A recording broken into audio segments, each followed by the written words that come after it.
Hey foodies, welcome to liveloveloverecipes.com.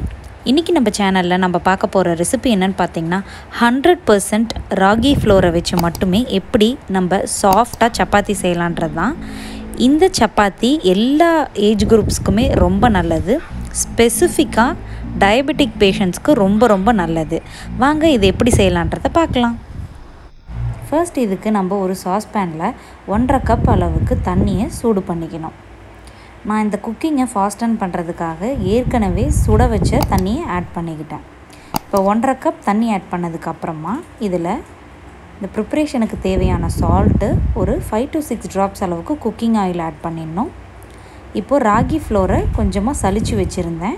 அதாவது 1.5 cup அளவுக்கு ராகி ஃப்ளோரை சலிச்சு வச்சுருந்தேன். அதையும் ஆட் பண்ணி லோ ஃப்ளேமில் வச்சு இந்த மாதிரி கைவிடாமல் கலந்து விட்டுக்கிட்டே இருங்க. ஒரு உட்டன் ஸ்பேட்யூலா வச்சு கலந்தீங்க அப்படின்னா நம்மளுக்கு ஈஸியாக இருக்கும். இப்போது 1.5 கப் ராகிக்கு 1.5 கப் தண்ணி ஆட் பண்ணேன்.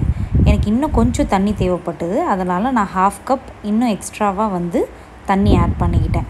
எந்த கப்பில் நீங்கள் ராகி மாவை மெஷர் பண்ணுறீங்களோ அதே கப்பில் தண்ணி மெஷர் பண்ணிக்கோங்க. வாட்டர் குவான்டிட்டி அவங்கவுங்களுக்கும் அந்த மாவை பொறுத்து மாறும். அதனால் பார்த்துட்டு நீங்கள் அதுக்கப்புறமா ஆட் பண்ணிக்கோங்க. மாவு இந்த மாதிரி நம்ம மூடி வச்சு குக் பண்ணணும். இந்த மாதிரி மூடி போட்டு ஒரு 5 மினிட்ஸ் லோ ஃப்ளேம்லேயே வச்சு குக் பண்ணிங்க அப்படின்னா நல்லா மாவு ஸ்டீம் ஆகிடும். நம்மளுக்கு தெரியுது பார்த்திங்களா, வெளியில் அந்த ஆவி பறந்து போகிறது. இந்த மாதிரி நல்லா ஸ்டீம் ஆனதுக்கப்புறமா இந்த மாவை எடுத்து அப்படியே ஒரு பவுலில் ட்ரான்ஸ்ஃபர் பண்ணிக்கோங்க. கொஞ்சம் லைட்டாக ஆறுற வரைக்கும் அந்த உடன் ஸ்பேட்டுலா வச்சு கலந்து விட்டுக்கோங்க. கொஞ்சம் ஆறுனதுக்கப்புறமா நீங்கள் கையை வச்சு கலந்தீங்க அப்படின்னா நம்மளுக்கு கரெக்டாக இருக்கும்.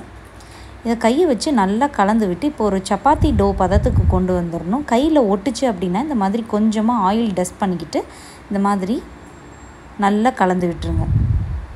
இப்போது இதை எல்லாத்தையுமே சேர்த்து நம்ம ஒரு பாலாக ரெடி பண்ணி எடுத்துகிட்டு வந்துடணும். இந்த மாதிரி வந்ததுக்கப்புறமா நீங்கள் மேலே லைட்டாக ஆயில் அப்ளை பண்ணிவிட்டு இதை மூடி வச்சுட்டு ஒரு 1/2 an hour to 1 hour rest பண்ணிவிட்டும் குக் பண்ணலாம். இல்லை உடனடியாக குக் பண்ணுறதா இருந்தாலும் இது சூப்பராக குக் ஆகும். நான் ஒரு 10 மினிட்ஸ் ரெஸ்ட் பண்ணி வைக்கிறேன். மேலே எண்ணெய் தடவுனீங்க அப்படின்னா தான் மேலே மாவு காயாமல் இருக்கும். இல்லை அப்படின்னா மாவு சீக்கிரமாக காஞ்சிடும். இப்போ மறுபடியும் 10 மினிட்ஸ்க்கு அப்புறம் லைட்டாக ஆயில் கையில் விட்டுட்டு ஒரு 2 மினிட்ஸ் நல்லா நீட் பண்ணிக்கிட்டேன். இப்போ கொஞ்சமாக அதிலிருந்து மாவை பிஞ்ச் பண்ணி எடுத்துகிட்டு நம்ம சப்பாத்தி டோ எப்படி பண்ணுவோமோ அதே மாதிரியே நம்ம பாம்ஸ்க்கு நடுவில் வச்சு உருட்டணும் அப்படின்னா நம்மளுக்கு சூப்பரான ஒரு பால் ஷேப் கிடச்சிரும். இருக்கிற எல்லா மாவையும் இந்த மாதிரி செஞ்சு வச்சுக்கோங்க. இப்போது இந்த மாதிரி சப்பாத்தி மாவு தேய்க்கிற கட்டையில் கொஞ்சமாக ராகி ஃப்ளோரையை டஸ்ட் பண்ணிக்கிட்டு அதுக்கப்புறமா நம்ம எடுத்து வச்சுருக்கிற மாவை இந்த மாதிரி ரோலிங் பின்னை வச்சு ரோல் பண்ணி எடுத்துக்கோங்க. இப்போ இந்த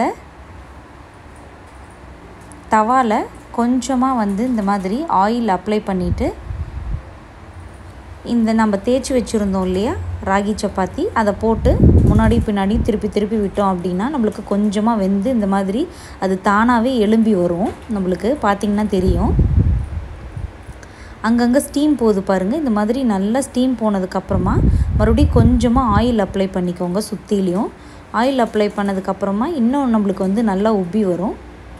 அதுக்கப்புறமா இதை திருப்பி போட்டுட்டு நீங்கள் குக் பண்ணி எடுத்துட்டிங்கனாலே நம்மளுக்கு ராகி சப்பாத்தி ரெடி ஆகிடும். நேச்சுரலாகவே இந்த ராகி சப்பாத்தி பார்த்திங்கன்னா கொஞ்சம் பிளாண்டு டேஸ்ட்டு தான், அவ்வளோக்கா டேஸ்ட் இருக்காது. அதனால் இதுக்கு நல்ல சுள்ளுன்னு காரமாக இருக்கிற ஏதாவது ஒரு சட்னியை ப்ரிஃபர் பண்ணிக்கிட்டீங்க அப்படின்னா சைட் டிஷ்ஷாக நம்மளுக்கு சூப்பராக இருக்கும். கண்டிப்பாக இந்த ரெசிபியை நீங்களும் ட்ரை பண்ணி பார்த்துட்டு எப்படி வந்ததுன்றதை கமெண்ட்ஸில் சொல்லுங்கள். இந்த ரெசிபி உங்களுக்கு பிடிச்சிருந்ததுன்னா மறக்காமல் நம்ம சேனலை சப்ஸ்கிரைப் பண்ணுங்கள். தேங்க்ஸ் ஃபார் வாட்சிங்.